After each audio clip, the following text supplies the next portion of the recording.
magandang araw mga kasari-sari. Ito na naman ang inyong palawenyang tindera. At dahil yan, meron naman tayong sasagutin na isa sa mga katanungan ng ating viewers. Baka ikaw, ito rin ang katanungan mo mga kasari. Kaya ano pang inaantay mo? Huwag nang magpatumpik-tumpik pa. Pindutin mo na ang subscribe button. Paki-like na rin ang aking video. Please lang ha. Huwag mong kalimutan yan. At paki-share na rin kung hindi ka busy. Kaya umpisahan na natin ang real talk nating chismisa. Sabi ni Ma'am Perlin, Ate Tin, yung 80,000 pesos ba, pag magninegosyo daw siya ng sari-sari store, may bigasan, may feeds, kompleto na kaya yun? Eto ma'am ha, bago mo gawin yan, ay pakinggan mo muna yung aking opinion. Nasa sayo kung susundin mo ako o hindi, pakikinggan mo ako o hindi, pero at least ito yung masasabi ko sa yung katanungan. Una ma'am, kung may ganyan kakalaking pera at nagbabalak kang magnegosyo, syempre bago mo man yan gagawin, alam ko, alam mo na yung area nyo dyan, naramdaman mo na kung maganda bang magiging kalalabasan ng negosyo mo, o diba, lalo na kung ilan pa lang kayong mga may tindahan dyan, ay mainam na mainam yun mga kasari. Pero pag kayo ay merong pera at gusto nyong magnegosyo, lalo na ganyan kalaking halaga, 80,000 pesos, sa pagnenegosyo, huwag nyo munang isang bagsak ang iyong pera na ipapasok mo sa pagnenegosyo. Sabihin natin 80,000 ang pera mo, kalahati lang muna ang gawin mong pangpuhunan sa iyong negosyo. At yung kalahati na 40,000, standby muna. Diyan lang muna. Bakit ko nasabi? Kasi yung pagnenegosyo, para kang nagsusugal dyan. Hindi mo pa masasabi kung magiging successful ang papasukin mo.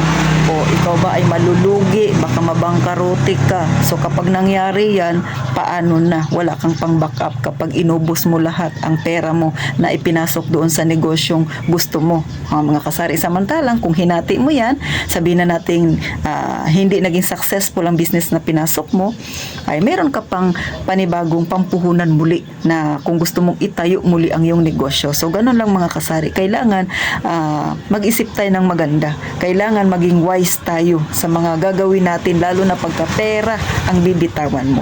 Next, sa tanong ni Ma'am, nakasya na ba yung pera na yan? Sabihin na natin, sinunod ni Ma'am Ferlin yung sinabi ko. So 40,000 muna. So sa pagsisimula ng tindahan ma'am, ay hindi mo masasabi na pag bumili ka, kumpleto ka agad. Hindi po. Kasi nasa customer yan. Sila yan ang masusunod kung ano yung bibili nila sa tindahan mo.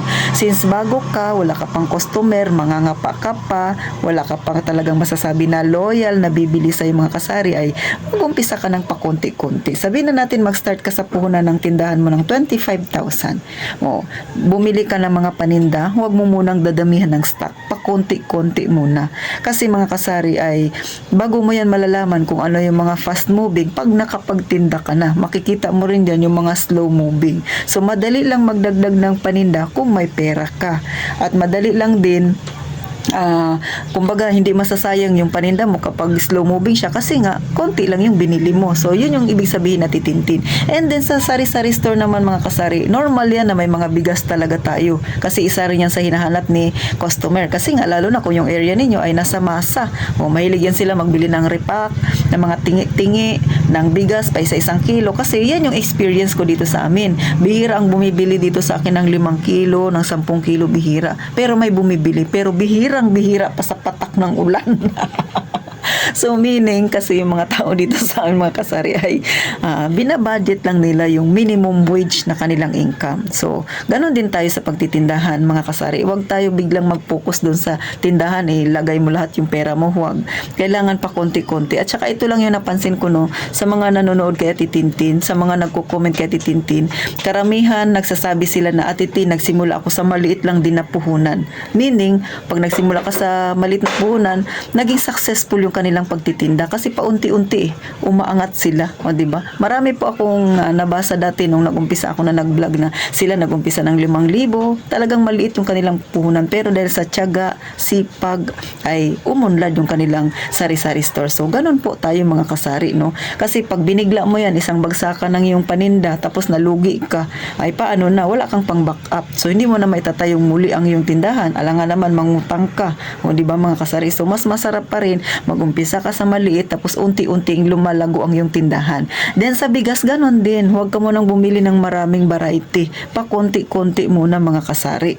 Sa feeds naman ma'am, dahil wala naman ako masyadong feedback sa mga ganyan na kakilala ko, may tinatanong din ako pero hindi naman kasi ganon yung kanila ano. Dito sa amin kasi nag-aalaga sila baboy lang. So hindi ko alam kung anong klaseng feeds ang gusto mong ibenta sa mga customer mo. Pero mag-start ka lang din ng pakonti-konti. Kasi si customer, sila yan yung magsasabi sa'yo kung ano yung mga bibilhin nila sa'yo. So ikaw, bago ka lang makakapag-isip na mas maganda pala itong ibenta, mas mabenta pala yung ganitong klase, so saka ka lang bibili. Kasi pag nag-umpisa ka ng negosyo, magpapakilala ka pa lang sa mga customer mo dyan. So pag kilala ka na, marami na yung magsasuggest sa'yo na ito yung bilhin mo, ito yung ganyan. So kasi ako, personal experience ko yan mga kasari. Kaya isinishare ko rin sa inyo. Kaya sa pagtitindahan mga kasari, kailangan lagi ka rin may pang-backup na puhunan. Kasi hindi maiiwasan na malugi. Okay lang kung pag nagtindahan ka, nag-boom ka agad. Pero alam natin na yung pagninegosyo ay hindi ganun. Talagang dadaan tayo minsan sa mga pagsubok para maging matatag tayo. So yun lang ma'am no, sa mga nagbabalak din na magkaroon ng negosyo at may pampuhunan kayo, ito lang masasabi ko. Huwag nyo munang isang bagsak ang pera ninyo sa negosyong nais ninyo. Para kung sakali na malugi, kung sakaling hindi naging successful, meron ka pang pera na pwedeng pang-umpisa ng negosyong nais mo. Kumbaga, kung nais mong itayo muli, meron ka pang madudukot mga kasari. So hanggang dito na lang si Ate Tintin. Sana kahit papano, nagbigay ng kalinawan kay Ma'am Perlin. Okay na okay yan ma'am, no? Yung mga ganyang negosyo.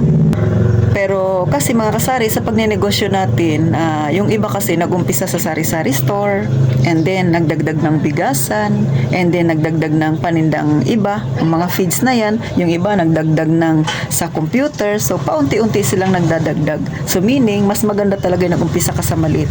Pakunti-kunti lang nag-upgrade ka. So mas maganda po yun kesa kung baga pag negosyo mo isang bagsakan, hindi mo pa nga sigurado kung mag-work yan, kung magsasucess ka, tapos nilagay mo lahat ng puhunan mo, tapos nalugi. So, yun naman yung nakakalungkot dyan. Kaya para sa'yo ma'am, hinay-hinay lang, pag-isipang maigi. Huwag mo na ilahat ang iyong pera sa isang negosyo lang na nais mo. So, hanggang dito na lang si Ate Tintin. Gaya nga ng palagi kong sinasabi, mag-iingat tayong palagi, mga kasari.